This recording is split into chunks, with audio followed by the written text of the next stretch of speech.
We will not let that happen. Energy is another area where the United States is now thriving like never before. We're getting rid of the falsely named renewables. By the way, they're a joke. They don't work. They're too expensive. They're not strong enough to fire up the plants that you need to make your country great. The wind doesn't blow. Those big windmills are so pathetic and so bad, so expensive to operate. Then they have to be rebuilt all the time, and they start to rust and rot. Most expensive energy ever conceived, and it's actually energy. You're supposed to make money with energy, not lose money. You lose money, the governments have to subsidize. You can't put them out without massive subsidies. And most of them are built in China, and I give China a lot of credit. They build them, but they have very few wind farms. So why is it that they build them and they send them all over the world, but they barely use them? You know what they use? Coal. They use gas. They use almost anything, but they don't like wind. But they sure as hell like selling the windmills. Europe, on the other hand, has a long way to go, with many countries being on the brink of destruction because of the green energy agenda. And I give a lot of credit to Germany. Germany was being led down a very sick path, both on immigration, by the way, and on energy. They were going green, and they were going bankrupt. And the new leadership came in, and they went back to where they were with fossil fuel and with nuclear, which is good. It's now safe, and you can do it properly.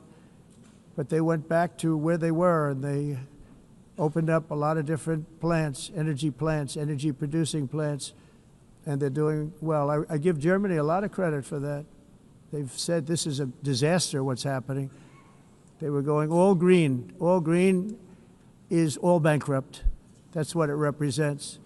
And it's not politically correct. I'll be very badly criticized for saying it, but I'm here to tell the truth. I don't care. It doesn't matter to me. I'm in New York City. I'm feeling a lot safer. Crime, we're getting crime down. And by the way, speaking of crime, Washington, D.C. Washington, D.C. was the crime capital of America. Now it's after 12 days, it's a totally safe city. Everyone's going out to dinner. They're going out to restaurants. Your wife can walk down the middle of the street with or without you. Nothing's going to happen. My people have done a fantastic job. And yes, I called in the National Guard, and the National Guard took care of business. And they weren't politically correct, but they took care of business. We got 1,700 career criminals out, brought them back to where they came from, the countries where they came from, or put them in jails. Washington, D.C. is now a totally safe city again, and I welcome you to come. In fact, we'll have dinner together at a local restaurant, and we'll be able to walk. We don't have to go by an armor-plated vehicle. We'll walk right over there from the White House. They've given up their powerful edge, a lot of the countries that we're talking about, in oil and gas, such as essentially closing the great North Sea oil. Oh, the North Sea, I know it so well. Aberdeen was the oil capital of Europe, and there's tremendous oil that hasn't been found in the North Sea, tremendous oil. And I was with the Prime Minister I respect and like a lot, and I said, you're sitting with the greatest asset. They essentially closed it by making it so highly taxed that no developer, no oil company can go there. They have tremendous oil left, and more importantly, they have tremendous oil that hasn't even been found yet. And what a tremendous asset for the United Kingdom. And I hope the Prime Minister is listening, because I told it to him 3 days in a row. That's all he heard. North Sea oil, North Sea, because I want to see them do well. I want to stop seeing them ruining that beautiful Scottish and English countryside with windmills and massive solar panels that go 7 miles by 7 miles, taking away farmland. But we're not letting this happen in America. In 1982, the executive director of the United Nations Environmental Program predicted that by the year 2000, climate change would cause a global catastrophe. He said that it will be irreversible, as any nuclear holocaust would be. This is what they said at the United Nations. What happened? Here we are. Another UN official stated in 1989 that within a decade, entire nations could be wiped off the map by global warming. Not happening. You know, it used to be global cooling. If you look back years ago in the 1920s and the 1930s, they said, global cooling will kill the world.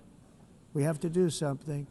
Then they said global warming will kill the world, but then it started getting cooler, so now they could just call it climate change, because that way they can't miss. It's climate change, because if it goes higher or lower, whatever the hell happens, there's climate change. It's the greatest con job ever perpetrated on the world, in my opinion. Climate change, no matter what happens, you're involved in that. No more global warming, no more global cooling, all of these predictions made by the United Nations and many others, often for bad reasons, were wrong. They were made by stupid people that have cost their countries fortunes and given those same countries no chance for success. If you don't get away from this green scam, your country is going to fail. And I'm really good at predicting things, you know. They actually said during the campaign they had a hat, the best-selling hat. Trump was right about everything. And I don't say that in a braggadocious way, but it's true. I've been right about everything. And I'm telling you that if you don't get away from the green energy scam, your country is going to fail. And if you don't stop people that you've never seen before, that you have nothing in common with, your country is going to fail. I'm the President of the United States, but I worry about Europe. I love Europe. I love the people of Europe. And I hate to see it being devastated by energy and immigration. This double-tailed monster destroys everything in its wake, and they cannot let that happen any longer. You're doing it because you want to be nice. You want to be politically correct, and you're destroying your heritage. They must take control strongly and immediately of the unmitigated immigration disaster and the fake energy catastrophe before it's too late. The carbon footprint is a hoax made up by people with evil intentions, and they're heading down a path of total destruction. You know, the carbon footprint was a big, big thing a few years ago. I remember hearing about the carbon footprint, and then President Obama would get into Air Force One, a massive Boeing 747, and not a new one, an old one with old engines that spew everything into the atmosphere. He'd talk about the carbon footprint, we must do so. Then he'd get in and he'd fly from Washington to Hawaii to play a round of golf. And then he'd get back onto that big, beautiful plane and he'd fly back and he'd talk about, again, global warming and the carbon footprint. It's a con job. At extreme cost and expense, Europe reduced its own carbon footprint by 37%. Think of that. Congratulations, Europe. Great job. You cost yourself a lot of jobs, a lot of factories closed, but you reduced the carbon footprint by 37%. However, for all of that sacrifice and much more, it's been totally wiped out and then some by a global increase of 54%. Much of it coming from China and other countries that are thriving around China, which now produces more CO2 than all the other developed nations in the world. So all of these countries are working so hard on the carbon footprint, which is nonsense, by the way. It's nonsense. You know, it's interesting. In the United States, we have still radicalized environmentalists, and they want the factories to stop. Everything should stop. No more cows. We don't want cows anymore. I guess they want to kill all the cows. They want to do things that are just unbelievable, and you have it too. But you know, we have a border, strong, and we have a shape, and that shape doesn't just go straight up. That shape is amorphous when it comes to the atmosphere. And if we had the most clean air, and I think we do, we have very clean air. We have the cleanest air we've had in many, many years. But the problem is that other countries, like China, which has air that's a little bit rough, it blows. And no matter what you're doing down here, the air up here tends to get very dirty because it comes in from other countries where their air isn't so clean. And the environmentalists refuse to acknowledge that. Same thing with garbage. In Asia, they dump much of their garbage right into the ocean. And over about a 1 week and 2 week journey, it flows right past Los Angeles. You've seen it. Massive amounts of garbage, almost too much to do anything about, flowing past Los Angeles, past San Francisco, and then somebody will get in trouble because he dropped a cigarette on the beach. The whole thing is crazy.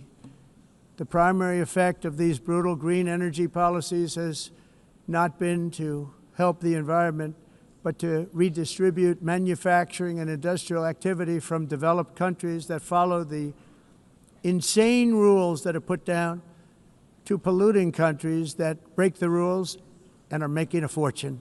They're making a fortune.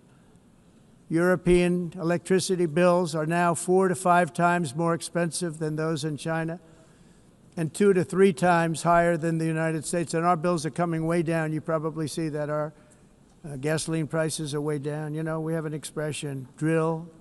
Nós reduzimos os custos de energia porque nós faremos, como a expressão, vamos fazer tudo isso, reduzir os custos de energia e os custos diminuíram nos Estados Unidos. Common to see one. Por exemplo, se você olhar Electric costs